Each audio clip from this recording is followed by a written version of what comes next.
안녕하십니까. 공인중개사 한남수TV입니다. 이어서 본 강의는 상가건물 임대차보호법 제4강 확정일자와 우선변제권에 대한 내용입니다. 임차인은 대항요건을 갖추고 세무서에서 확정일자를 받으면 경매과정에서 담보권으로 인정을 받아서 확정일자에 따른 순위배당을 받을 수가 있습니다. 대항요건과 대항력 또 확정일자와 우선변제권은 톱니바퀴와 같이 함께 돌아가야 그 기능을 충분히 발휘를 할 수가 있습니다. 본 강의에서는 확정일자의 기능과 대항요건, 우선변제권의 관계에 대해서 상세하게 설명을 드리겠습니다. 끝까지 시청하시면 대항요건, 대항력, 또 확정일자, 우선변제권의 관계에 대해서 확실하게 이해를 하실 수가 있을 것입니다. 시청자 여러분, 지금부터 설명드릴 대항요건과 대항력, 또 우선변제권과 확정일자에 대한 설명을 잘 들으시고 조금이라도 도움이 되셨다고 생각되시면 구독 버튼과 좋아요 버튼 꼭 부탁드리겠습니다. 지금부터 확정일자와 우선변제권의 관계와 그 의미에 대해서 다음과 같은 목차로 설명을 드리겠습니다. 첫 번째, 상가건물 임대차보호법 제5조에는 보증금의 회수에 대한 내용이 규정이 되어 있습니다. 이 보증금의 회수는 당연히 확정일자하고 우선변제권과 밀접하게 연관이 되어 있죠. 그 내용에 대해서 파악을 해보고, 두 번째는 이러한 확정일자에 있는 임차인의 우선변제권이라는 것이 도대체 뭔지 그 개요에 대해서 설명을 드리고, 세 번째는 우선변제권의 요건에 대해서 말씀을 드리겠습니다. 네 번째는 이러한 우선변제권이 발생하기 위해서는 대항요건하고 확정일자 받은 날짜하고 그 관계에 의해서 발생 시기가 차이가 납니다. 거기에 대해서 네 번째에서 살펴보겠습니다. 이제 본론으로 들어가서 상가건물 임대차보호법 제5조 보증금의 회수에 대한 내용을 살펴보겠습니다. 보증금의 회수는 당연히 확정일자나 우선변제권하고 밀접하게 관계가 되어 있습니다. 이 5조에는 보증금의 회수에 대한 내용인데 확정일자 우선변제권에 대한 내용이 주를 이루고 있습니다. 보시겠습니다. 2항에 대항요건을 갖추고 관할 세무서에서 임대차 계약서상의 확정일자를 받은 상가 건물의 임차인은 경매 또는 공매 시에 대지를 포함한 임차 건물의 환가대금에서 후순위 권리자나 그 밖의 채권자보다 우선해서 보증금을 변제받을 권리가 있습니다.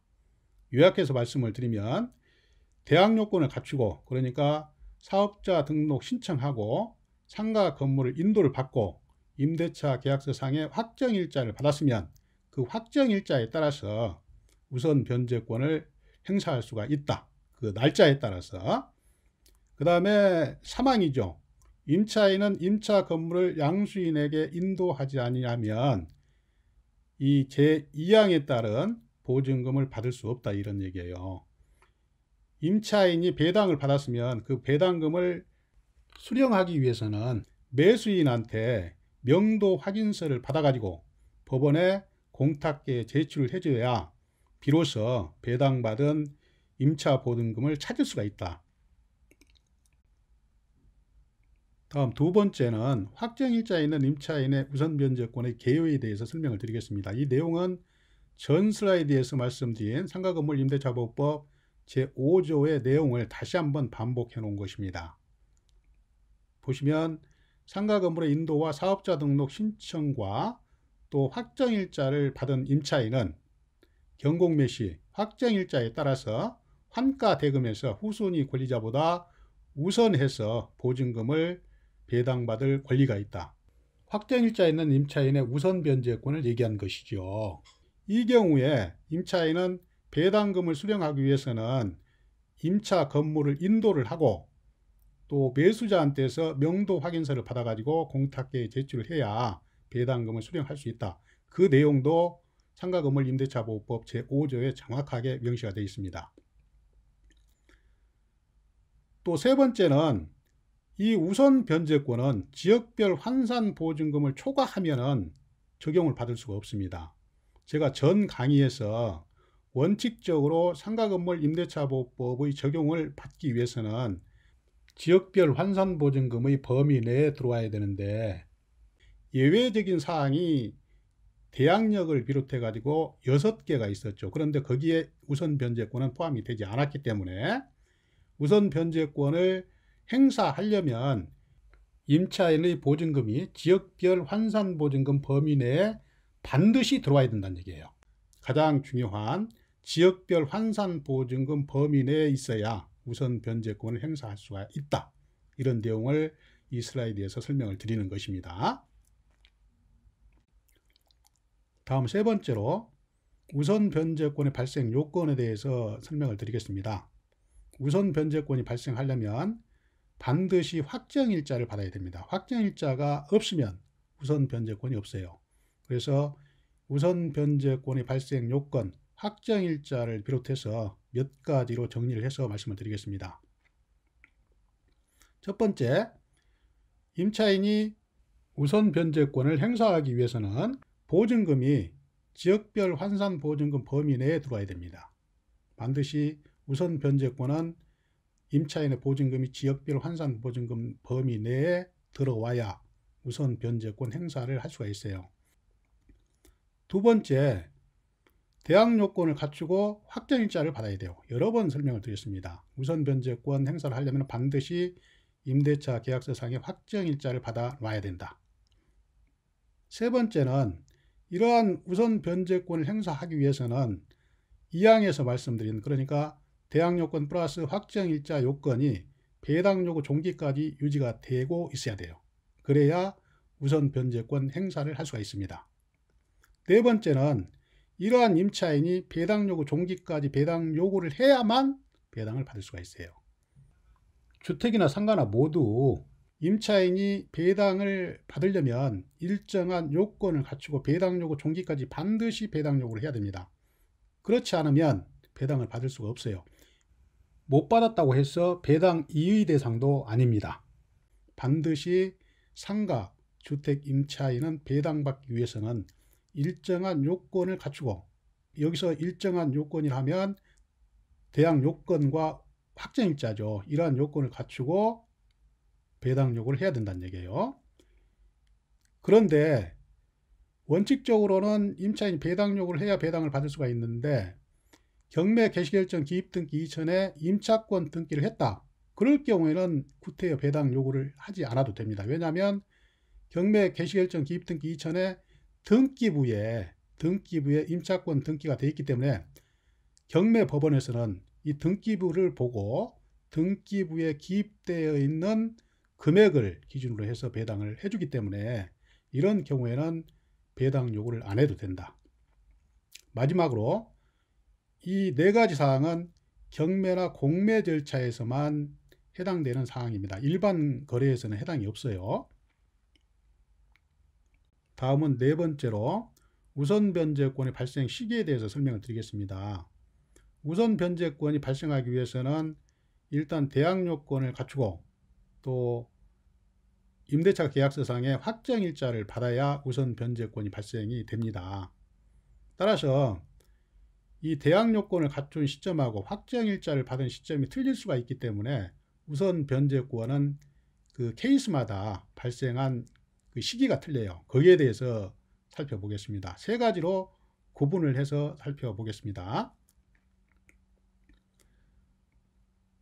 제일 먼저 동일자의 세 가지 요건을 다 갖추었어요. 상가 건물의 인도를 받고 사업자 등록 신청을 하고 그날 확정일자를 받았습니다. 이런 경우에는 상가 건물의 인도와 사업자 등록 신청, 대항 요건을 갖추면 그 다음 날 그 효력이 발생이 된다고 했죠. 그래서 확정일자를 같이 받았다 해도 이 대항 요건의 효력이 발생하는 이길 0시에 우선 변제권이 발생이 됩니다.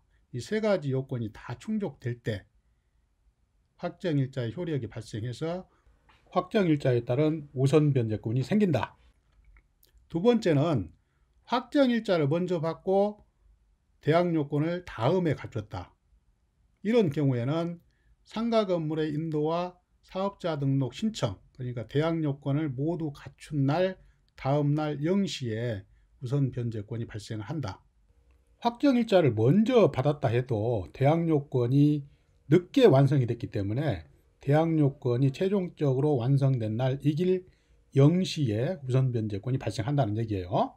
다음 세 번째는 상가 건물의 인도와 사업자 등록 신청, 그러니까 대항요건을 갖춘 다음에 확정일자를 받았습니다. 이 경우에는 세 가지가 모두 갖추어진 시점이 확정일자를 받은 날이죠. 그렇기 때문에 우선 변제권은 확정일자를 받은 날 우선 변제권이 생긴다는 얘기예요. 다음은 우선 변제권의 발생 시기에 대해서 사례를 들어서 설명을 드리겠습니다. 사례를 들어서 설명을 드리면 조금 더 이해하기가 쉬울 거예요. 일단은 물건의 권리관계를 보시겠습니다. 2018년 7월 9일 날 임대차 계약을 체결하고 계약서상에 확정일자를 받았습니다. 확정일자만 받았어요. 사업자 등록 신청을 안 했습니다. 그 다음에 바로 2달 후에 근저당권이 설정됐습니다. 이 확정일자를 받은 임차인이 근저당권 설정된 이후에 2019년 1월 7일 날 사업자 등록을 하고 또 상가 인도를 받았습니다. 그때서야 대항요건을 갖췄어요. 다음에 경매가 들어갔습니다. 이런 경우에 권리 분석을 한번 해보겠다, 이런 얘기입니다. 일단 권리 분석에서 제일 중요한 것은 말소 기준 권리를 찾아내는 것입니다. 여기에서 말소 기준 권리는 당연히 2018년 9월 5일자 근저당권입니다. 두 번째는 상가 임차인의 우선 변제권 발생 일자를 찾아내야 되겠죠. 일단 이 임차인은 2018년 7월 9일 날 계약을 하고 확정일자를 받았지만 말소 기준 권리 이후에 사업자 등록 신청을 했기 때문에 대항요건이 2019년 1월 7일 날 그때서야 대항요건을 갖췄다.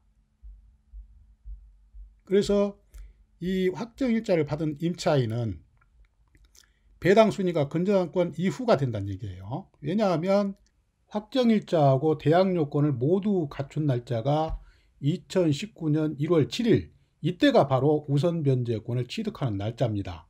이 날짜가 근저당권보다 이후이기 때문에 이 임차인은 근저당권자보다 순위가 밀린다는 얘기예요. 그래서 배당 순위는 근저당권이 먼저 배당을 받아갑니다. 아시겠죠? 두 번째는 이 확정일자를 받은 임차인은 대항요건을 늦게 갖췄기 때문에 확정일자가 있더라도 우선 변제권이 근저당권자 이후가 되어서 근저당권자가 1순위로 배당을 받고 2순위로 임차인이 배당을 받습니다. 그러고 나서 이 임차인은 말소 기준 권리인 근저당권자보다 늦게 대항요건을 취득했으므로 대항력도 없어요. 따라서 2순위로 배당받은 임차인은 그 배당금이 임대차 보증금을 충족하든 또 부족하든 간에 관계없이 일단 배당을 받고 명도를 해줘야 됩니다. 만약에 임차인이 대항요건을 말소 기준 권리인 근저당권보다 먼저 취득해서 대항력을 갖췄다면 못 받은 금액은 매수자가 인수를 해야 되는데, 이 경우에는 말소 기준 권리 이후에 대항요건을 취득했기 때문에 대항력이 없다는 얘기예요. 그래서 배당을 다 받든 못 받든 간에 배당을 받고 그대로 명도를 해줘야 됩니다.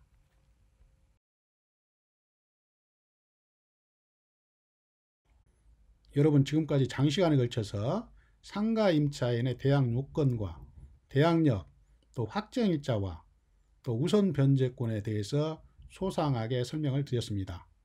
이 네 가지 요건은 톱니바퀴가 맞물려 돌아가듯이 네 가지가 같이 갖춰져야 가장 큰 효과를 발휘할 수가 있습니다.